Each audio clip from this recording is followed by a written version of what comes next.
Hello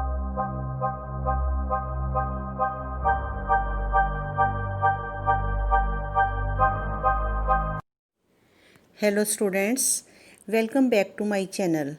आज हम पढ़ेंगे मुंशी प्रेमचंद जी द्वारा रचित बड़े घर की बेटी।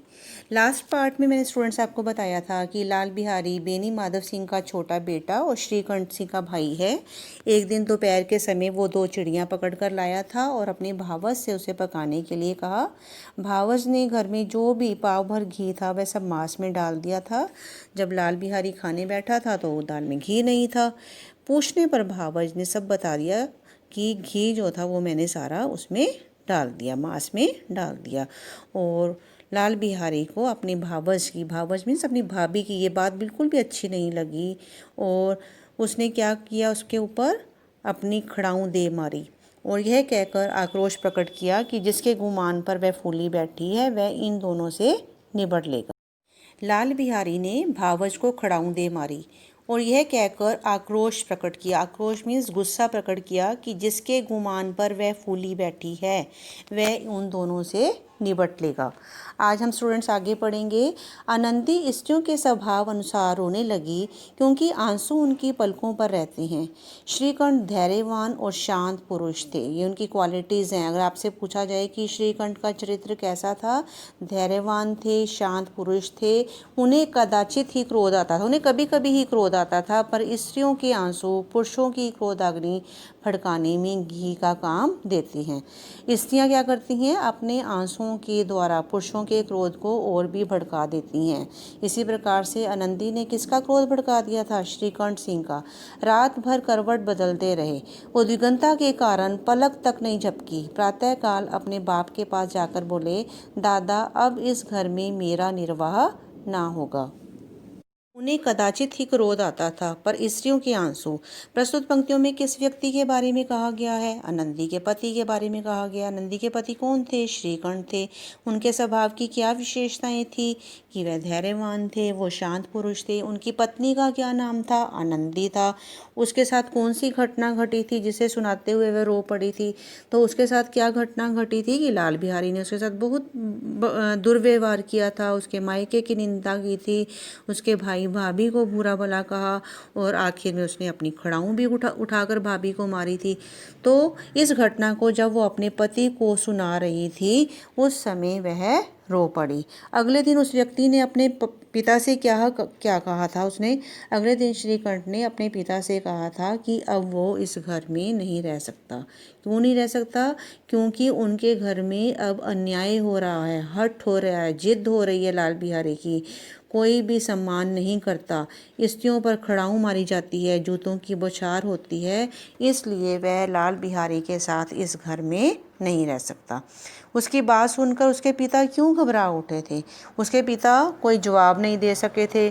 श्रीकंठ सिंह जो थे सदैव अपने पिता का आदर करते थे, लेकिन आज उनके पिता श्रीकंठ के तेवर देखकर हैरान रह गए थे। ऐसे लग रहा था कि आज उनका घर जो है वो बिखर जाएगा।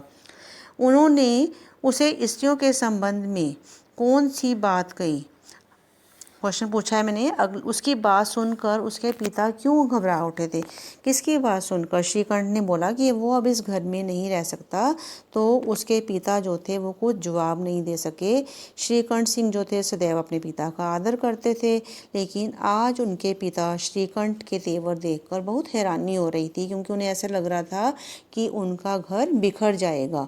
गाँव के कई सज्जन, कई स्त्रियाँ श्रीकंठ का पत्नी के पीछे पिता से लड़ने का तमाशा देखने के लिए इकट्ठे हो रहे थे, और जो ठाकुर साहब थे वो सब ऐसा कुछ देखकर घबरा उठे थे। वे श्रीकंठ को शांति से समझा रहे थे कि स्त्रियां जो हैं वो जरा सी बात को बढ़ा देती हैं, घर का नाश कर देती हैं, इसलिए उनकी हर बात नहीं माननी चाहिए, उन्हें इतना सिर पर चढ़ाना अच्छी बात नहीं है। इस तरह की विद्रोहपूर्ण बातें कहने पर श्रीकंठ सिंह ने कितनी ही बार अपने मित्रों को आड़े हाथों लिया था। आड़े हाथों लेना मतलब कितनों को लज्जित किया था, परंतु दुर्भाग्यवश आज उन्हें स्वयं वे बातें अपने मुंह से कहनी पड़ी। मतलब श्रीकंठ जो थे वो मिलजुल कर परिवार में रहना चाहते थे, संयुक्त रहना चाहते थे, वो घर से अलग नहीं होना चाहते थे, लेकिन आज जब उनके भाई ने भाभी से ऐसा किया तो वो खुद ही ऐसा कह रहे थे कि नहीं, वो इस घर में नहीं रह सकते। आज दुर्भाग्यवश उन्हें स्वयं वे बातें अपने मुंह से कहनी पड़ रही थी। दूसरों को उपदेश देना भी कितना सहज है, कितना सरल है। बेनी माधव सिंह घबरा उठे और बोले, क्यों? श्रीकंठ सिंह बोले, इसलिए कि मुझे भी अपनी प्रतिष्ठा का कुछ ख्याल है। अपनी प्रतिष्ठा मतलब मुझे, मेरा भी सम्मान होना चाहिए, मैं बड़ा हूँ। लाल बिहारी छोटा है और वह हठी है, वो अपना हठ करता है, जिद करता है, भाभी का ध्यान नहीं रखता। आपके घर में अब अन्याय और हठ का प्रयोग हो रहा है। वेरी इंपॉर्टेंट, मतलब कि लाल बिहारी की जिद आप मान रहे हैं। जिनको बड़ों का आदर सम्मान करना चाहिए वो उनके सिर चढ़ते हैं। मैं दूसरे का नौकर ठहरा, घर पर रहता नहीं। यहाँ मेरे पीछे स्त्रियों पर खड़ाऊँ और जूतों की बौछार होती है। वेरी इंपॉर्टेंट, स्त्रियों पर खड़ाऊँ और जूतों की बौछार होती है। कड़ी बात तक नहीं हो तो चिंता नहीं, कोई एक दो कह ले वो भी मैं सह सकता हूँ, किंतु यह तो कदापि नहीं हो सकता कि मेरे ऊपर लात घूंसे पड़े और मैं मुंह भी ना खोलूँ कि इतना कुछ हो गया, उसने मेरी पत्नी पर खड़ाऊँ मारी, जूतों की बौछार की, और इतना कुछ सहने पर भी मैं क्या चुप बैठा रहूँ? ऐसा नहीं हो सकता। बेनी माधव सिंह को जवाब ना दे सके। श्रीकंठ सिंह सदैव उनका आदर करते थे। स्टूडेंट, श्रीकंठ जो थे वो बहुत शांत पुरुष थे, धैर्यवान थे, वे अपने बड़ों की इज्जत करते थे, सम्मान करते थे। लेकिन अब स्थिति ऐसी बन गई थी कि उनकी पत्नी के साथ जो हुआ वो उनको सहन नहीं हुआ। तो उनके ऐसे तेवर देखकर बूढ़ा अवाक रह गया, वो दंग रह गए, हैरान रह गए कि श्रीकंठ जो हमेशा मिलजुल कर रहने की बात करते हैं वो आज घर छोड़कर जाने की बात कर रहे हैं। केवल इतना ही बोला, बेटा तुम बुद्धिमान होकर ऐसी बातें करते हो। स्त्रियां इसी तरह घर का नाश कर देती हैं, उनको बहुत सिर चढ़ाना अच्छा नहीं। Very very important lines. Shrikanth की बात सुनकर जो उनके पिता थे वो कुछ जवाब नहीं दे सके थे और उन्होंने शांति से अपने पुत्र श्रीकंठ को समझाया कि स्त्रियां जो होती हैं वो जरा जरा सी बात को बढ़ाने का प्रयास करती हैं, घर को अलग कर देती हैं, घर का नाश करने की कोशिश करती हैं।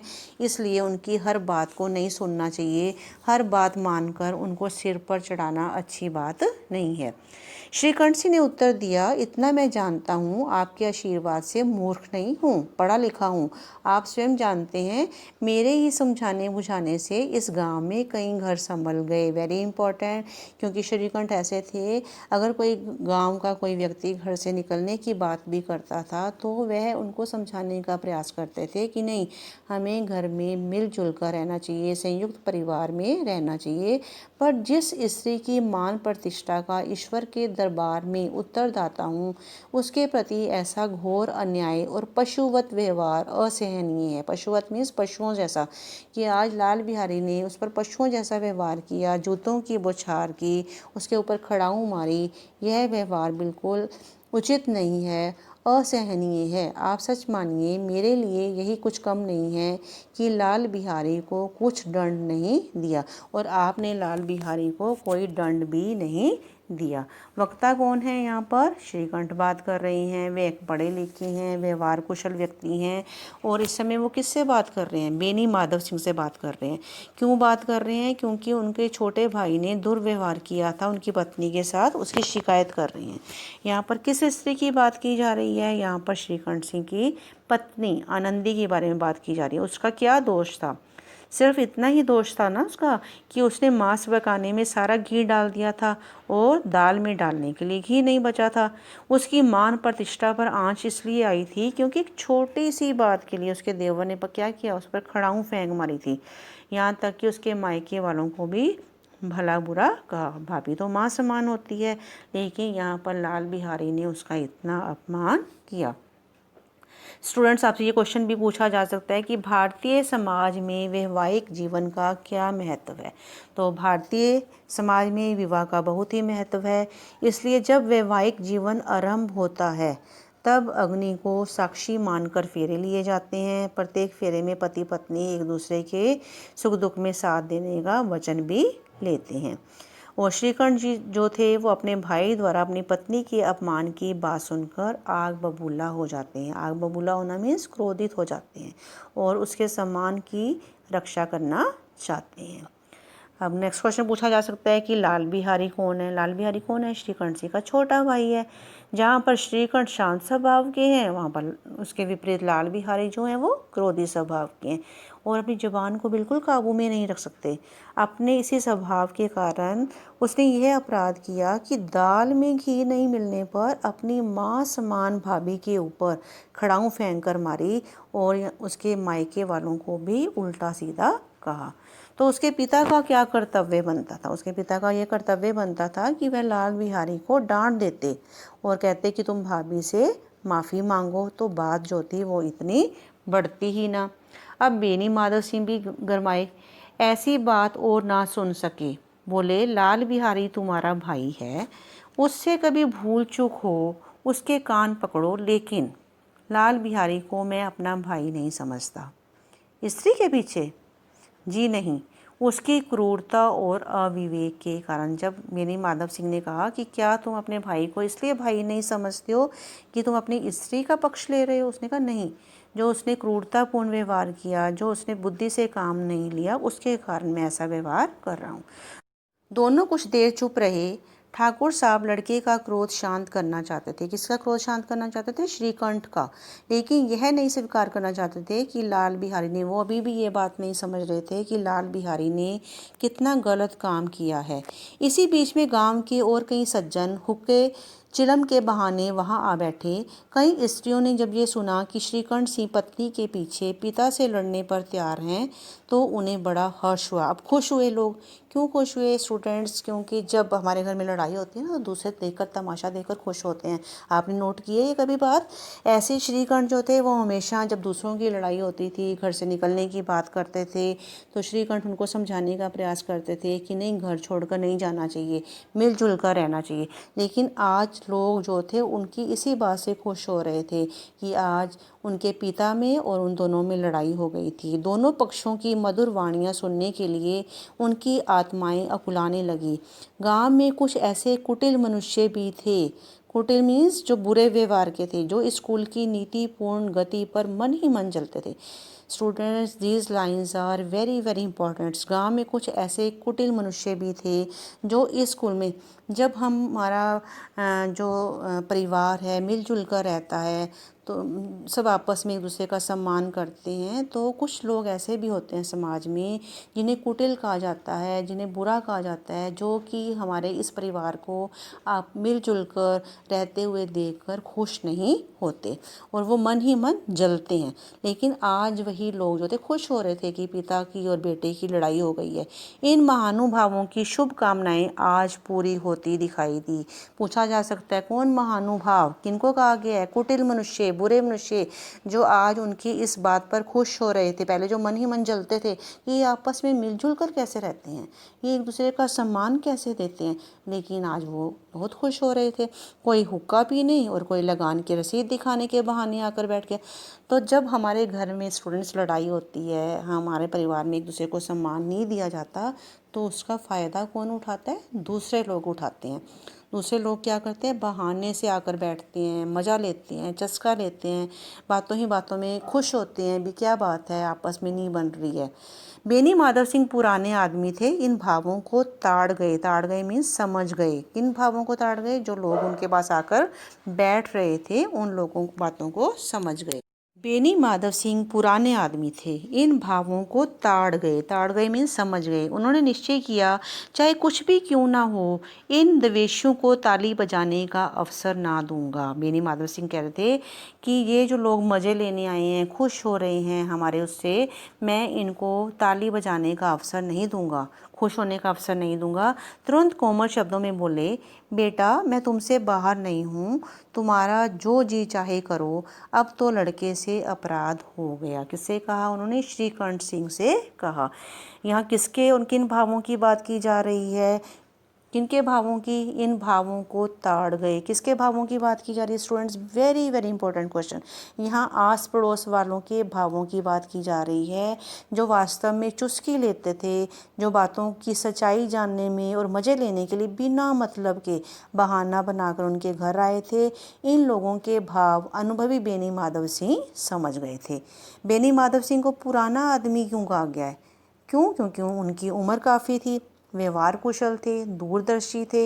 इसलिए जब उनके गांव वाले उनके घर की लड़ाई देखकर किसी न किसी बहाने वहां आकर टिक गए, तो उन्होंने निश्चय किया कि जो मर्जी कुछ हो जाए, घर की बात घर में ही रहेगी। घर की बात को स्टूडेंट्स घर में रखने में ही भलाई होती है। जब हमारे परिवार में दो भाइयों, दो बहनों या परिवार के किसी सदस्य के बीच में लड़ाई हो जाती है, तो हमें अपने घर की बात को घर में ही रखना चाहिए, तभी भलाई है। क्यों? क्योंकि नहीं तो दूसरे क्या करते हैं, मज़े लेते हैं। गांव वालों के सम्मुख जो उनकी और उनके परिवार की इज्जत बनी हुई है, वह उसे उसी प्रकार रखना चाहते थे। बेनी माधव सिंह ने पुत्र से क्या निवेदन किया था? उन्होंने कहा कि तुरंत अपने बड़े पुत्र के पक्ष में हो गए और उन्होंने कहा, बेटा मैं तुम्हारे पक्ष में हूँ, तुम्हारा जो चीज़ चाहे आए करो, अब तो लड़के से अपराध हो गया। बेटा जो था वो पढ़ा लिखा था, श्रीकंठ जो था पढ़ा लिखा था, लेकिन घर की राजनीति को वो अच्छी तरह से नहीं समझता था। वह तो केवल ज्ञान विज्ञान की ही बातें समझता था, लेकिन जब उसके पिता ने उसको समझाने का प्रयास किया तो वह अपने पिता की बात को समझ नहीं पाया। पुत्र ने क्या निर्णय लिया था? बेनी माधव सिंह ने अपने पुत्र को बहुत समझाने का प्रयास किया, लेकिन उसने यह निर्णय अपने पिता को सुना दिया कि वह अब लाल बिहारी के साथ इस घर में नहीं रह सकता।